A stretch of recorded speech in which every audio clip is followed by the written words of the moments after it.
नमस्कार दोस्तों, मैं संतोष अग्रवाल स्वागत करता हूं आपके अपने YouTube चैनल RS अग्रवाल शिक्षा केंद्र में। दोस्तों, इससे पहले जो वीडियो बनाई थी उसमें मैंने टेट सी-टेट के बाल विकास और शिक्षा शास्त्र के सिलेबस पर चर्चा की थी। जिन छात्र और छात्राओं ने वह वीडियो नहीं देखा है, कृपया करके उसे आप देख लें, जिससे आपको यूपी टेट और सी-टेट के सिलेबस के बारे में जानकारी हासिल हो सके। आज मैं चर्चा करूंगा टेट सी-टेट में पिछले सालों में आए हुए बाल विकास और शिक्षा शास्त्र के प्रश्नों पर, और हम यह जानने की कोशिश करेंगे कि टेट और सी-टेट के प्रश्नों की जो प्रकृति है वो किस प्रकार की होती है तथा उन प्रश्नों का विस्तार से अध्ययन भी करेंगे। दोस्तों, आज हम 2014 में आए हुए यूपी टेट सी-टेट के प्रश्नों पर चर्चा करेंगे और आगे हम 2020 तक के जितने एग्जाम टेट सी-टेट के हुए हैं उनके प्रश्नों पर भी चर्चा करेंगे। चलिए शुरू करते हैं हम आज की अपनी क्लास। तो पहला क्वेश्चन है कि बाल विकास में, इसका ऑप्शन दिया है पहला ए प्रक्रिया पर बल है, बी ऑप्शन है वातावरण और अनुभव की भूमिका पर बल है, सी ऑप्शन है गर्भावस्था से किशोरावस्था तक का अध्ययन होता है और डी ऑप्शन है उपयुक्त सभी पर। तो बाल विकास जो है वो प्रक्रिया पर भी बल देता है, वातावरण और अनुभव की भूमिका पर भी बल देता है और गर्भावस्था से किशोरावस्था तक का अध्ययन भी करता है। इस वजह से हमारा आंसर हो जाएगा डी के उपयुक्त सभी पर। सेकंड, दूसरा क्वेश्चन है अगला हमारा कि बाल विकास का अध्ययन क्षेत्र है। देखिए दोस्तों, पहले क्वेश्चन को देखें कि बाल विकास में, और दूसरा क्वेश्चन जो है बाल विकास का अध्ययन क्षेत्र, दोनों क्वेश्चन समानता है दोनों के अंदर, लेकिन इसमें भाषा में थोड़ा सा अंतर है, तो वो चीज हमें समझनी होगी क्योंकि क्वेश्चन हमारा सेम है। तो इसके ऑप्शन देखते हैं। ए बाल विकास की विभिन्न अवस्थाओं का अध्ययन, बी ऑप्शन वातावरण का बाल विकास पर पड़ने वाले प्रभावों का अध्ययन, सी ऑप्शन वैयक्तिक विभिन्नताओं का अध्ययन और डी ऑप्शन है उपयुक्त सभी। तो इसका आंसर भी हो जाएगा उपयुक्त सभी, डी ऑप्शन। अगला थर्ड क्वेश्चन है हमारा आगे का। तीसरा क्वेश्चन है कि सर्वाधिक उपयुक्त जीवित रहता है का सिद्धांत है।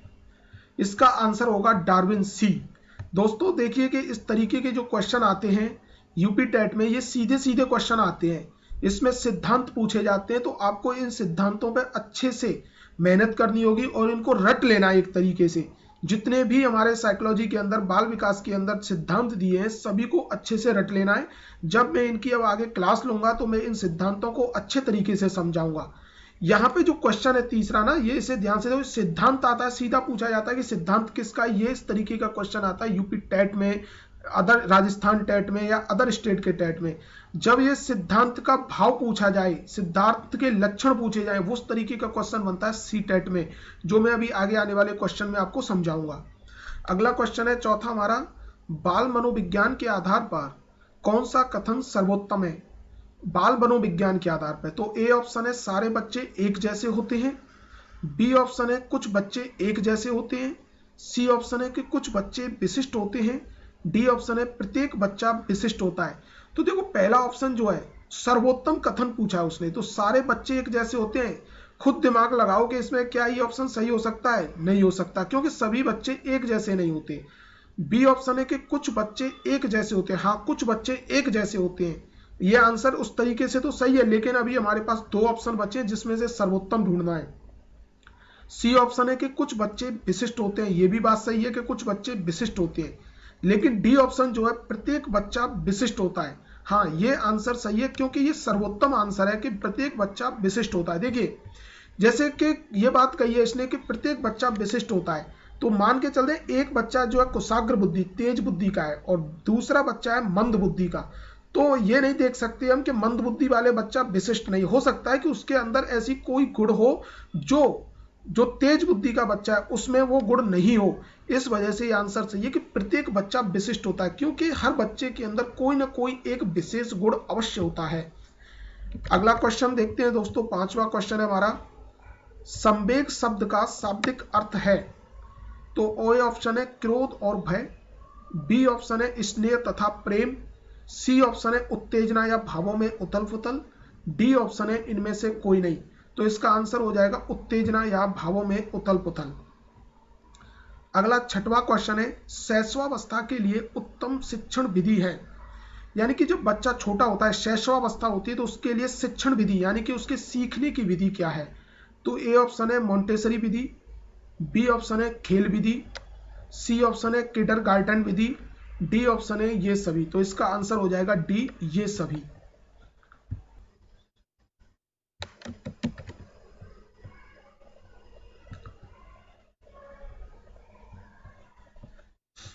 अगला 7वां क्वेश्चन है हमारा, शारीरिक वृद्धि और विकास कहते हैं। ऑप्शन है ए तत्परता, बी ऑप्शन है अभिवृद्धि, सी ऑप्शन है गतिशीलता और डी ऑप्शन है आनुवांशिकता। तो इसका आंसर हो जाएगा अभिवृद्धि, बी ऑप्शन। अगला 8वां क्वेश्चन है, संवेगात्मक विकास को प्रभावित करने वाले कारक हैं। संवेगात्मक विकास को प्रभावित करने वाले कारक हैं, तो ऑप्शन ए है शारीरिक स्वास्थ्य, बी ऑप्शन है मानसिक योग्यता, सी ऑप्शन है थकान और डी ऑप्शन है ये सभी। तो इसका आंसर हो जाएगा डी, ये सभी। क्योंकि संवेगात्मक जो विकास होता है उसको तीनों ही, शारीरिक स्वास्थ्य भी हमें प्रभावित करता है, मानसिक योग्यता भी प्रभावित करती है और थकान हो जाती है।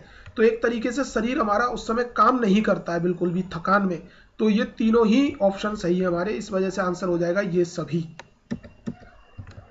अगला क्वेश्चन है आपका 9th क्वेश्चन है कि मानसिक स्वास्थ्य विज्ञान का प्रमुख उद्देश्य है। देखो मानसिक स्वास्थ्य यानी कि मानसिक स्वास्थ्य विज्ञान का प्रमुख उद्देश्य है। तो दोस्तों इस तरीके के जो क्वेश्चन होते हैं ना, वो हमें बहुत सारे क्वेश्चन इस तरीके के मिल जाएंगे कि जो ऑप्शन देखकर ही हमें पता चल जाता है कि इसका आंसर ये हो सकता है या ये नहीं हो सकता है। तो ऑप्शन देखते हैं, बालक के मानसिक स्वास्थ्य की रक्षा करना। तो इसका मतलब हो गया कि आंसर ए तो सही है ऑप्शन हमारा। बी ऑप्शन है कुछ समायोजन का निराकरण करना। देखो दोस्तों यहाँ पे एक शब्द आया कुछ समायोजन। इस तरीके के जो शब्द आते हैं पेपर में, तो हमें पेपर हॉल में बड़ी परेशानी होती है कि इनका अर्थ क्या है, वो चीज हम समझ नहीं पाते हैं। क्योंकि ज्यादातर कोचिंग संस्थानों में तुमने देखा होगा या नोट्स में देखा होगा, हमने कुछ समायोजन को पढ़ लिया लेकिन ये नहीं समझ पाए कि इसका मतलब क्या है। रट लिया कुछ समायोजन को। जैसे समायोजन होता है, समायोजन को बोलते हैं एडजस्टमेंट। हम अपनी भाषा में बोले नॉर्मल तो ये कहते हैं कि भाई एडजस्ट करो, तुम अपने मित्रों में घर में सभी से हम कहते हैं कि एडजस्ट करो, एडजस्ट करो। तो एडजस्ट का मतलब होता है समायोजन, और एडजस्ट न करना तो उसका मतलब हो जाता है कुसमायोजन। यानी कि मानसिक स्वास्थ्य विज्ञान जो है वो कुसमायोजन का भी निराकरण करता है। तो ऑप्शन हमारा बी भी सही है। अब देखते हैं सी ऑप्शन है हमारा उपयुक्त दोनों। अब इसमें यह देखना है उपयुक्त दोनों सही है हमारे, सी ऑप्शन सही है। इसका मतलब आंसर हो जाएगा उपयुक्त दोनों, सी ऑप्शन सही है। अगला क्वेश्चन है दोस्तों 10वां, निम्नांकित 7 छात्रों के अंक इस प्रकार हैं। पहले के हैं 40, दूसरे छात्र के 38, तीसरे छात्र के 36, चौथे छात्र के 50 और पांचवें छात्र के 51 और छठवें छात्र के 54 और सातवें छात्र के 23। उपयुक्त की माध्यिका होगी। तो दोस्तों इस तरीके के जो सवाल है, ये जो सवाल है मैथमेटिक्स का सवाल है, लेकिन ये मैथ के में इसमें साइकोलॉजी वाले में बाल विकास में डाल दिया गया। तो इससे हमें कोई परेशान होने की जरूरत नहीं है। ऐसा अगर आता है तो सॉल्व कीजिए। तो ऑप्शन हो जाएगा इसका सी 40। 11वां क्वेश्चन है हमारा, सामान्य से विशेष की तर्क की प्रक्रिया निम्नलिखित में से कौन सी पद्धति में है। तो ऑप्शन है इसका ए आगमनात्मक, बी ऑप्शन है निगमनात्मक, सी ऑप्शन है ये दोनों। तो दोस्तों इसका आंसर हो जाएगा बी निगमनात्मक, निगमनात्मक। इस तरीके के जो क्वेश्चन आते हैं, इसकी अगर जब मैं क्लास लूंगा उस समय आपको इसमें डिटेल में समझाऊंगा कि आगमनात्मक क्या होता है, निगमनात्मक क्या होता है और इस तरीके से। तो अगला क्वेश्चन आइए, 12वां क्वेश्चन है हमारा, बाल्यावस्था की प्रमुख मनोवैज्ञानिक विशेषताएं क्या हैं। तो बाल्यावस्था की देखो मनोवैज्ञानिक विशेषताएं पूछी है, तो पहला ऑप्शन है पर निर्भरता, बी ऑप्शन है सामूहिकता की भावना, सी ऑप्शन है धार्मिकता और डी ऑप्शन है अनुकरणात्मक प्रवृत्ति का अभाव। तो बी ऑप्शन हो जाएगा इसका सही, सामूहिकता की भावना। अब अगला क्वेश्चन है आपका 13वां क्वेश्चन है, किशोरावस्था में संवेगों की तीव्रता किस प्रकार की होती है। यानी कि किशोरावस्था जब बच्चे की होती है उसमें संवेगों की जो तीव्रता होती है वो किस प्रकार की होती है। तो ए ऑप्शन है प्रतिकूल पारिवारिक संबंध, बी ऑप्शन है व्यवसाय की समस्या, सी ऑप्शन है नई परिस्थिति के साथ समायोजन, डी ऑप्शन है उपयुक्त सभी। तो इसका आंसर हो जाएगा डी उपयुक्त सभी। क्योंकि जब किशोरावस्था में बच्चा होता है तो उसके अंतर्गत जो संवेग होते हैं, संवेग उसके जो भाव होते हैं वो प्रतिकूल पारिवारिक संबंध भी होते हैं, व्यवसाय की समस्या भी होती है और नई परिस्थिति के साथ समायोजन भी होता है, यानी समायोजन, एडजस्टमेंट। तो इसीलिए इसका आंसर हो जाएगा डी, उपयुक्त सभी। अगला क्वेश्चन है दोस्तों 14वां, बाल मनोविज्ञान के अनुसार शिक्षा के क्षेत्र में मुख्य स्थान है। तो बी, ए ऑप्शन है इसका बालक का, बी ऑप्शन है अध्यापक का, सी ऑप्शन है अभिभावक का, तो डी ऑप्शन है प्रशासक का। तो देखिए खुद सोचिए, इसमें बाल मनोविज्ञान के अनुसार अब शिक्षा के क्षेत्र में मुख्य स्थान किसका होगा? क्या अभिभावक का हो सकता है? सी ऑप्शन में जो दिया है नहीं हो सकता। डी ऑप्शन में प्रशासक का दिया है, नहीं हो सकता। बी ऑप्शन में अध्यापक का दिया है, नहीं हो सकता। तो इसीलिए बाल मनोविज्ञान किस पे बात करता है? बालक के विकास के लिए बात करता है, बालक के बारे में बात करता है। तो इसीलिए बाल मनोविज्ञान के शिक्षा का मुख्य स्थान होगा बालक का। अगला क्वेश्चन है आपका 15वां क्वेश्चन है, बालक। बालक एक ऐसी पुस्तक है जिसका शिक्षक को अधोपांत अध्ययन करना चाहिए। उपयुक्त कथन किसके द्वारा दिया गया है? तो ए ऑप्शन दिया है इसमें प्लेटो, बी ऑप्शन दिया है अरस्तु, सी ऑप्शन दिया है रूसो और डी ऑप्शन दिया है रॉस। तो इसका आंसर तो हो जाएगा दोस्तों सी, रूसो। देखो इस तरीके के मैंने पहले भी बताया था, सिद्धांत से क्वेश्चन आए या कोई भी किसी ने स्टेटमेंट दिया है, कोई वाक्य बोला है, तो उसके बारे में जो सीधे सीधे क्वेश्चन आते हैं वो यूपी टेट, राजस्थान टेट या अदर स्टेट के टेट में आते हैं। ऐसे क्वेश्चनों की संभावना कम से कम होती है सी टेट में आने की। तो इस अंतर को भी हमें समझना होगा कि यूपी टेट में पेपर का पैटर्न क्या है और सी टेट में पेपर का पैटर्न क्या है। तो इस तरीके के क्वेश्चंस पे आपको ज्यादा से ज्यादा जो पर्सनल यूपी टेट दे रहे हैं पूरी तरीके से या अदर स्टेट टेट दे रहे हैं उनको ध्यान देना होगा काफी ध्यान तरीके से। अगला क्वेश्चन है 16वां, वैयक्तिक भिन्नता का क्या अर्थ है? वैयक्तिक भिन्नता, देखो वैयक्तिक भिन्नता का अर्थ क्या है? तो यहां पे देखा जाएगा वैयक्तिक भिन्नता का मतलब होता है दो व्यक्तियों के बीच में अंतर, भिन्नता। जैसे आप लोग हैं या मैं हूं या कोई भी दो लोग हैं, उनके बीच में क्या क्या भिन्नता या अंतर है उनके बीच में। तो इसका ए ऑप्शन है दो व्यक्तियों में शारीरिक भिन्नता होना। ये तो नहीं हो सकता कि दो व्यक्तियों में शारीरिक भिन्नता होना, तो ये आंसर तो गलत है। बी ऑप्शन है कोई दो व्यक्ति शारीरिक, मानसिक योग्यता और संवेगात्मक दशा में समान और एक जैसे नहीं होते हैं। तो इसका आंसर हो जाएगा बी, क्योंकि कोई भी दो व्यक्ति शारीरिक, मानसिक योग्यता और संवेगात्मक दशा में समान और एक जैसे नहीं होते हैं।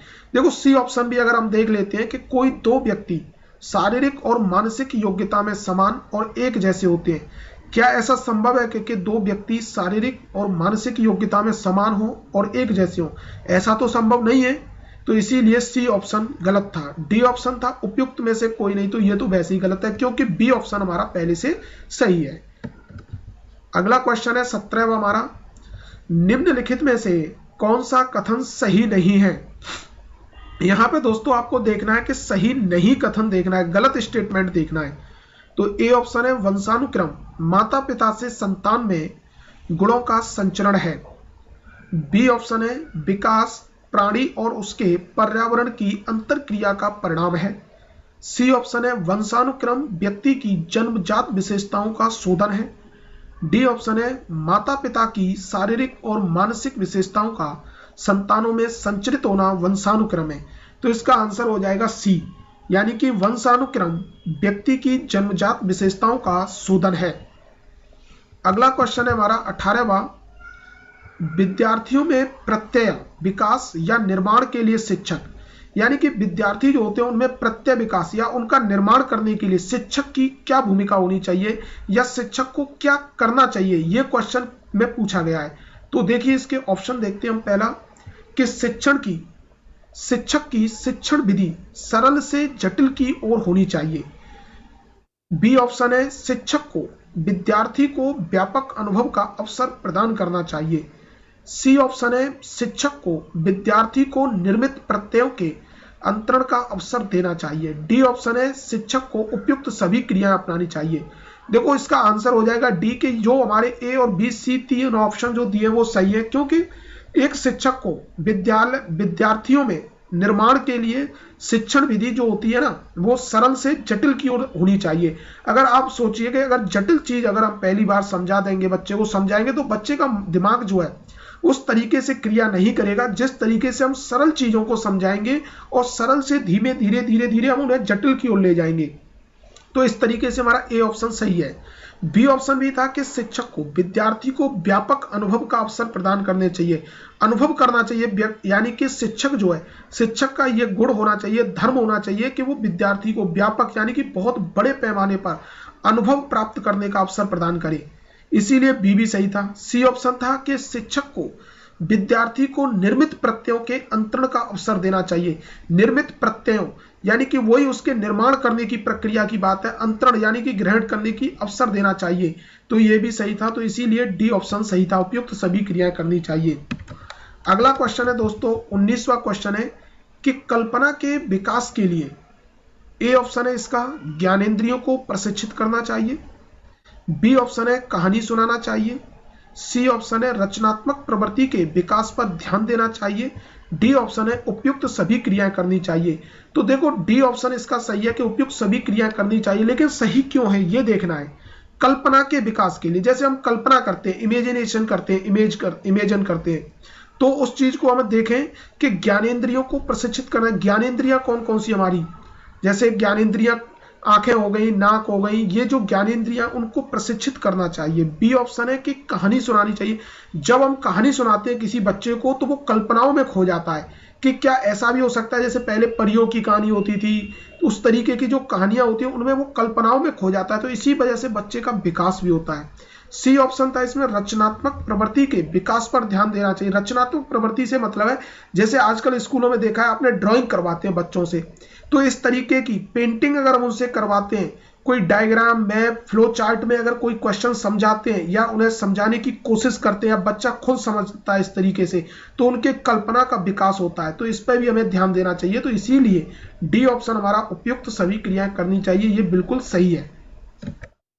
अगला क्वेश्चन है हमारा 20वां, मानवीय विकास में आनुवांशिकता एवं परिवेश की भूमिका के संदर्भ में निम्नलिखित में से कौन सा कथन समुचित है। देखिए दोस्तों ये क्वेश्चन आया सीटेट 2014 का सेकंड पेपर का है। अब हमें यही समझना है कि देखो यहाँ पे जो क्वेश्चन आ रहे हैं, सीटेट में जो क्वेश्चन आता है और टेट में क्वेश्चन आता है, चाहे वो यूपी टेट हो, राजस्थान टेट हो, यूके का टेस्ट हो, टेट हो या एमपी टेट हो, कहीं का भी टेट हो, टेट वाले पेपर में डायरेक्ट क्वेश्चन पूछा जाता है, सीधे सीधे थ्योरी सिद्धांतों से क्वेश्चन पूछे जाते हैं। यहाँ पर थोड़ा सा बच्चे की, स्टूडेंट की मानसिक परीक्षण किया जाता है पूरे से अच्छे तरीके से। तो हमें इसके ऑप्शन को समझना है कि पहला ए ऑप्शन है परिवेश की भूमिका लगभग स्थिर सी रहती है जबकि आनुवंशिकता का प्रभाव परिवर्तित हो सकता है। बी ऑप्शन है व्यवहारवाद के सिद्धांत प्राय मानवीय प्रकाश में प्रकृति की भूमिका पर आधारित है। सी ऑप्शन है विकास के विभिन्न क्षेत्रों में आनुवंशिकता एवं परिवेश का सापेक्षिक प्रभाव परिवर्तनशील है। डी ऑप्शन है भारत सरकार की विभेदात्मक क्षतिपूर्णता संबंधी नीति मानवीय विकास में प्रकृति की भूमिका पर आधारित है। तो दोस्तों इसका आंसर है सी, यानी कि विकास के विभिन्न क्षेत्रों में आनुवंशिकता एवं परिवेश का सापेक्षिक प्रभाव परिवर्तनशील है। देखो दोस्तों यहाँ पे बी ऑप्शन को हमें बहुत ध्यान से देखना है इसके क्वेश्चन के को। व्यवहारवाद के सिद्धांत प्राय मानवीय विकास में प्रकृति की भूमिका पर आधारित है। यहाँ पे जो सिद्धांत मैंने वही चीज आपको बताई और यही चीज आपको समझनी है। टेट में अगर क्वेश्चन आएगा, यूपी टेट, स्टेट टेट में किसी में भी आता है तो वहां पूछेगा कि व्यवहारवाद का जो सिद्धांत है वो किससे संबंधित है या उस पर किसकी भूमिका पर आधारित है। अब यहां पर वो सीधा सीधा क्वेश्चन जो टेट में आता है, स्टेट टेट में, वो सी टेट में ऑप्शन बना के रख देता है उसको, या इसको डिटेल में जानकारी पूछेगा इसके बारे में। ये अंतर हमें समझना होगा और इस तरीके के क्वेश्चन को सॉल्व करने के लिए हमें टॉपिक को तो पढ़ना ही है, जैसे व्यवहारवाद के सिद्धांत को तो पढ़ना है, लेकिन उसकी डिटेल में नॉलेज होना बहुत जरूरी है, तभी हम सी टेट के क्वेश्चन को सॉल्व कर पाएंगे। अगला क्वेश्चन है हमारा 21वां क्वेश्चन है हमारा, निम्नलिखित में से कौन सा कथन सत्य है। ए ऑप्शन है रचनात्मक आकलन कभी कभी संकल्पात्मक तक हो सकता है एवं इसी प्रकार विपरीत भी हो सकता है। बी ऑप्शन है संकलनात्मक आकलन से अभिप्राय है कि आकलन अधिगम का एक निरंतर व अभिन्न अंग है। सी ऑप्शन है रचनात्मक आकलन का मुख्य उद्देश्य है विद्यार्थियों की उपलब्धि का श्रेणीकरण डी ऑप्शन है रचनात्मक आकलन समय समय पर शिक्षार्थियों के विकास का सार प्रस्तुत करता है। तो इसका आंसर हो जाएगा डी। रचनात्मक जो आकलन है समय समय पर विद्यार्थियों के विकास का, रचनात्मक आकलन से तात्पर्य है, यहाँ पे मैंने पिछले क्वेश्चन में भी आपको एक में समझाया था, रचनात्मक आकलन का मतलब है जो बच्चों से स्कूल में ड्राइंग कराई जाती है, पेंटिंग्स कराई जाती है, या हम किसी भी क्वेश्चन को आंसर देते समय फ्लो चार्ट डायग्राम का जो प्रयोग करते हैं उसको हम बोलते हैं रचनात्मक आकलन, जो क्या करता है ना, शिक्षार्थी जो होते हैं उनके विकास का सार प्रस्तुत कर देता है। तो इसीलिए ऑप्शन हमारा डी सही है। अगला क्वेश्चन है हमारा 22वां। एक बच्चा अपनी मातृभाषा सीख रहा है, वह दूसरा बच्चा वही भाषा द्वितीय भाषा के रूप में सीख रहा है। यानी कि जो एक बच्चा, ध्यान से समझना है इस क्वेश्चन को, क्योंकि ये चीज मैंने आपको बता चुका हूं और फिर बता रहा हूं कि सीटेट के जो क्वेश्चन होते हैं वो ज्यादातर अपनी अवधारणा, यानी हमारा कंसेप्ट किस तरीके का है, हम कितना सोच सकते हैं, उसको अपने से कितना हम लिंक कर पा रहे हैं क्वेश्चन को, तब आंसर निकल पाता है। तो समझना है क्वेश्चन को कि एक बच्चा अपनी मातृभाषा सीख रहा है और वह दूसरा बच्चा वही भाषा द्वितीय भाषा के रूप में सीख रहा है। दोनों निम्नलिखित में से कौन सी समान प्रकार की त्रुटि कर सकते हैं। यानी कि एक बच्चा जो है किसी भी भाषा को, मान लो कि हिंदी भाषा को अपनी मातृभाषा के रूप में सीख रहा है, वहीं दूसरा बच्चा जो है उसी भाषा को द्वितीय भाषा के रूप में सीख रहा है, यानी कि वो मातृभाषा के रूप में नहीं, दूसरी भाषा के रूप में। तो अब क्वेश्चन कह रहा है कि दोनों बच्चे किस प्रकार की समान त्रुटि कर सकते हैं। तो आंसर है, ऑप्शन है इसका पहला विकासात्मक त्रुटि, बी ऑप्शन है अत्यधिक संशुद्धता, सी ऑप्शन है अधिकाधिक सामान्यीकरण और डी ऑप्शन है सरलीकरण। क्या आपको लगता है कि वो विकासात्मक त्रुटि कर सकता है? तो हाँ, विकासात्मक त्रुटि कर सकता है, तो इसीलिए हमारा आंसर हो जाएगा ए, विकासात्मक। अगला क्वेश्चन है दोस्तों 23वां। पूर्व विद्यालय में पहली बार आया बच्चा, यानी कि कोई बच्चा है वो पूर्व विद्यालय में पहली बार आया बच्चा मुक्त रूप से चिल्लाता है, यानी स्वतंत्र रूप से चिल्लाता है। 2 वर्ष पश्चात वही बच्चा जब प्रारंभिक विद्यालय में पहली बार जाता है तो अपना तनाव चिल्लाकर व्यक्त नहीं करता। यानी कि यहां तक रुकिए, क्वेश्चन को समझिए कि जब कोई बच्चा है वो पूर्व विद्यालय में गया और वो पहली बार गया है और उसके अंदर जब कोई तनाव आता है ना बच्चे के अंदर, तो वो मुक्त रूप से यानी कि स्वतंत्र रूप से चिल्लाता है। लेकिन जब वही बच्चा 2 वर्ष बाद प्रारंभिक विद्यालय में पहली बार जाता है, तो जब उसके अंदर जो तनाव होता है ना, तो वो चिल्लाता नहीं है, यानी कि चिल्लाकर व्यक्त नहीं करता, परंतु अपितु उसके कंधे व गर्दन की पेशियां तन जाती हैं, यानी कि उसके कंधे और जो गर्दन की मांसपेशियां हैं, नसें हैं, वो तन जाती हैं, उनमें तनाव खिंचाव आ जाता है। उसके इस व्यावसायिक परिवर्तन का क्या सैद्धांतिक आधार हो सकता है। यानी कि जब बच्चा पूर्व विद्यालय में था तो अपने जब तनाव को मुक्त करने के लिए स्वतंत्र रूप से चिल्लाता है वो, और जब वही बच्चा प्रारंभिक विद्यालय में आता है तो उसका जब तो तनाव होता है ना, उसे चिल्ला करके वो व्यक्त नहीं करता, उसके कंधे और गर्दन की मांसपेशियां तन जाती है, खिंचाव आ जाता है। तो उसमें जो परिवर्तन आया बच्चे में, पूर्व विद्यालय में क्या था और प्रारंभिक विद्यालय में आते आते जो परिवर्तन आया, उसके इस व्यवसायिक परिवर्तन का क्या सैद्धांतिक आधार हो सकता है, ये क्वेश्चन में पूछा है। तो देखते हैं हम इसके ऑप्शन क्या है। पहला ए, अलग अलग लोगों में विकास भी भिन्न रूप से होता है। बी ऑप्शन है विभेद व एकीकरण विकास के लक्षण है। सी ऑप्शन है विकास क्रमिक प्रकार से होता है। डी ऑप्शन है विकास निरंतरीय होता रहता है। तो देखिए, पहला जो ऑप्शन है अलग अलग लोगों में विकास भी भिन्न रूप से होता है, हम मानते हैं कि अलग अलग लोगों में विकास भिन्न से होता है, लेकिन यहाँ अलग अलग लोगों की बात ही नहीं की गई है, क्योंकि उसी बच्चे की बात की जा रही है, क्योंकि वही पहले पूर्व विद्यालय में था, वही बच्चा प्रारंभिक विद्यालय में था। तो इसीलिए ऑप्शन ए तो हमारा गलत है। बी ऑप्शन है कि विभेद, यानी कि जो अंतर है वह एकीकरण विकास के लक्षण है। जो विभेद है, अंतर है, और एकीकरण का जो है वो विकास के लक्षण है। ये ऑप्शन बी सही है हमारा, इसीलिए इसका आंसर हो जाएगा बी। अगला क्वेश्चन है 24वां आपका। निम्नलिखित में से कौन सा कथन सत्य है। देखिए यहाँ पर दोस्तों देखना है कि इसमें क्वेश्चन पूछा है उसने, सत्य कौन सा है, यानी कि राइट स्टेटमेंट पूछा है उसने। तो ए ऑप्शन है हमारा, अनुभव मस्तिष्क के विकास को प्रभावित नहीं करता। क्या ऐसा आपको लगता है कि अनुभव जो है, किसी भी काम का हमें अनुभव है, किसी भी चीज का हमें अगर अनुभव है तो मस्तिष्क के विकास को प्रभावित नहीं करता? करता है। हम कहते हैं ना, जैसे कि कुछ बुजुर्ग लोग जो होते हैं वो पढ़े कम है, मान लिया पढ़े कम है, लेकिन कहते हैं ना उनका अनुभव बहुत ज्यादा है उन्हें, तो उनका जो अनुभव अगर बच्चों को मिलता है तो उससे क्या होता है, मस्तिष्क का विकास जो है वो प्रभावित होता है ना। ये कह रहा है कि अनुभव से विकास मस्तिष्क के विकास को प्रभावित नहीं करता, तो इसका मतलब ये स्टेटमेंट हमारा गलत है। तो ऑप्शन ए तो हमारा गलत है। बी ऑप्शन, विद्यालयकरण का बुद्धि पर कोई प्रभाव नहीं पड़ता। देखिए जब बच्चा कोई विद्यालय में जाता है, विद्यालय के माहौल में, विद्यालय के परिवेश में, विद्यालय के वातावरण में जब अपने आप को रखता है वहां पे और वहां से कुछ सीखता है, तो उसका बुद्धि पर प्रभाव तो पड़ता ही है, लेकिन ये ऑप्शन कह रहा है कि बुद्धि पर कोई प्रभाव नहीं पड़ता, तो इसीलिए हमारा ऑप्शन बी भी गलत है। अब आते हैं ऑप्शन सी पे। आनुवांशिक बुनावट व्यक्ति की परिवेश की गुणवत्ता के प्रति प्रत्युत्तरात्मकता को प्रभावित करती है। यह कह रहा है आनुवांशिक जो बुनावट है, जो अपने माता पिता से हमें जो आनुवांशिक गुण मिले हैं, बुनावट व्यक्ति की जो है परिवेश की गुणवत्ता के प्रति, जिस परिवेश में वो रहता है उसकी जो क्वालिटी गुणवत्ता है उसके प्रति प्रत्युत्तरात्मकता को प्रभावित करती है। तो हाँ, ये उसको प्रभावित करती है, इसीलिए आंसर हमारा सी सही है बिल्कुल। अब डी ऑप्शन भी अगर हम देख लेते हैं कि गोद लिए गए बच्चों का वही बुद्धि लब्धांक IQ होता है जो गोद लिए गए उनके सहोदर भाई बहन का होता है। ऐसा नहीं है। देखो किसी ने कोई बच्चा गोद लिया, सपोज करो मैंने किसी बच्चे को गोद लिया और उसका जो IQ है वो, और जो उसके साथ हमने और पहले से कोई बच्चे गोद लिए या बाद में लेंगे, उनका एक जैसा IQ होगा? नहीं होगा, सभी बच्चों का IQ अलग अलग होता है। तो इसीलिए डी ऑप्शन हमारा गलत था, तो इसका आंसर था सी। दोस्तों अगला क्वेश्चन है हमारा 25वां कि 14 वर्षीय देविका अपने आप में पृथक स्वनियंत्रित व्यक्ति की भावना को विकसित करने का प्रयास कर रही है।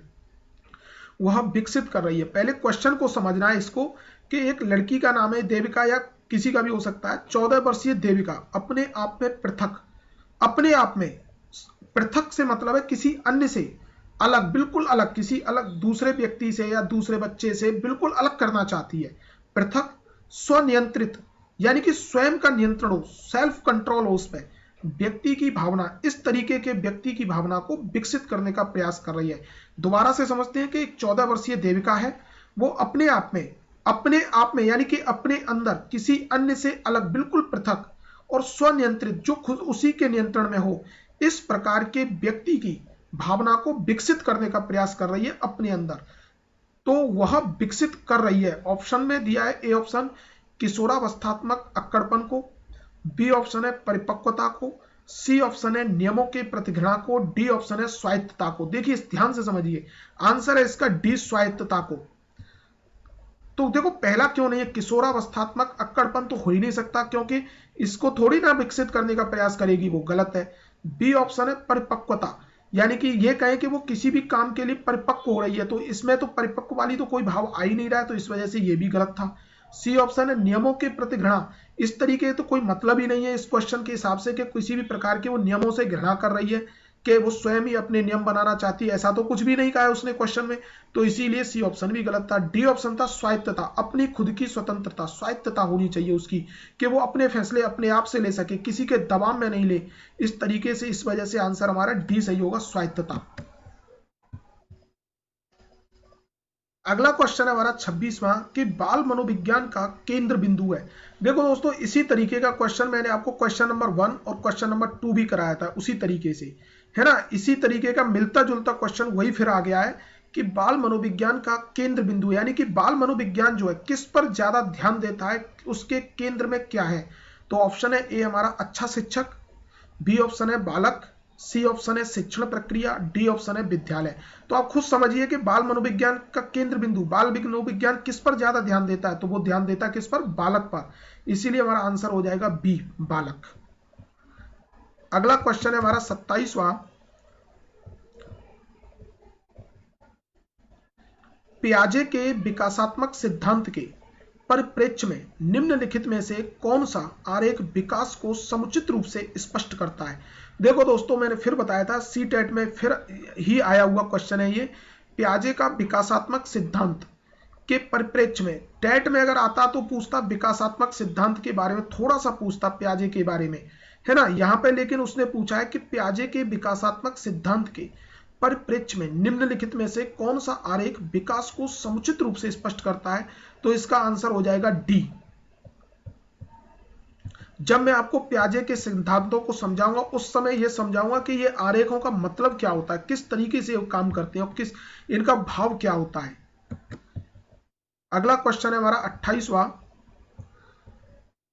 कि एक अध्यापिका ने पाया कि एक विद्यार्थी वर्ग बनाने में कठिनाई अनुभव कर रहा है।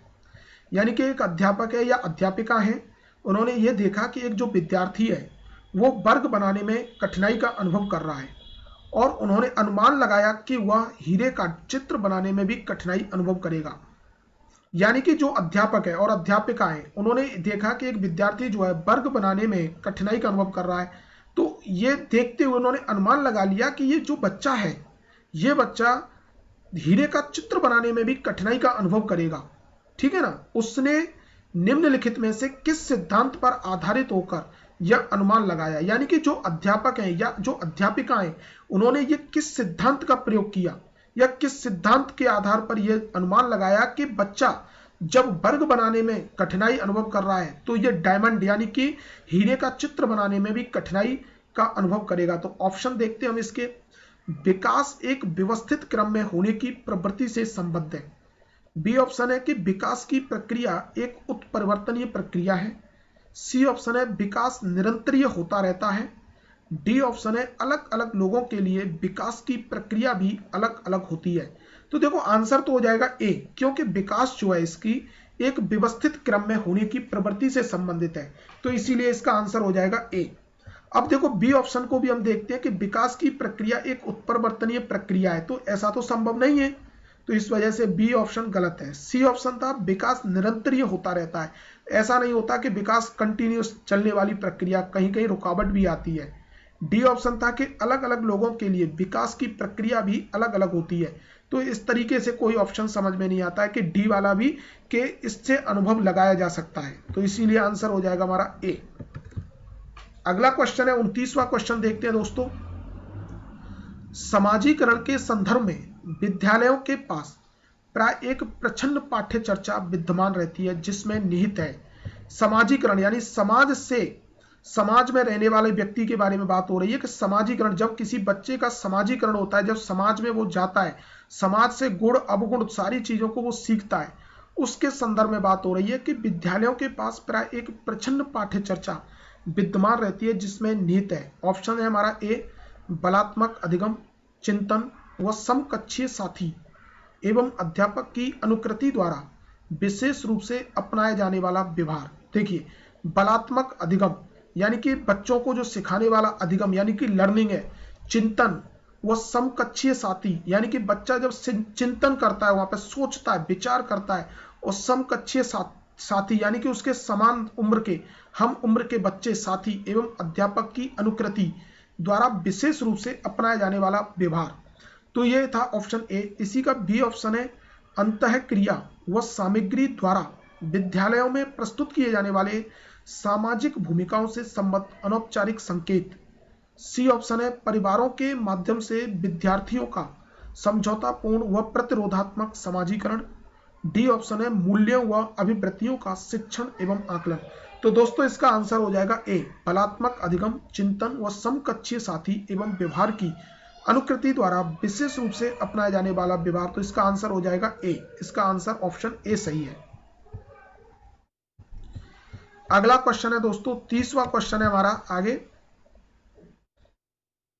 निम्नलिखित में से कौन सा निहितार्थ पियाजे के संज्ञानात्मक विकास के सिद्धांत से नहीं निकाला जा सकता। तो देखिए दोस्तों अभी मैंने आपको समझाया था इसी तरीके का, अगर इस तरीके से क्वेश्चन जो आया है, मैं अभी बताया था कि जैसे टेट में क्वेश्चन आएगा तो वह पूछेगा संज्ञानात्मक विकास का सिद्धांत पियाजे से का। यहां पे पूछा है कि पियाजे का जो संज्ञानात्मक विकास का सिद्धांत है उससे कौन सा निहितार्थ यानी उसका कौन सा अर्थ नहीं निकाला जा सकता।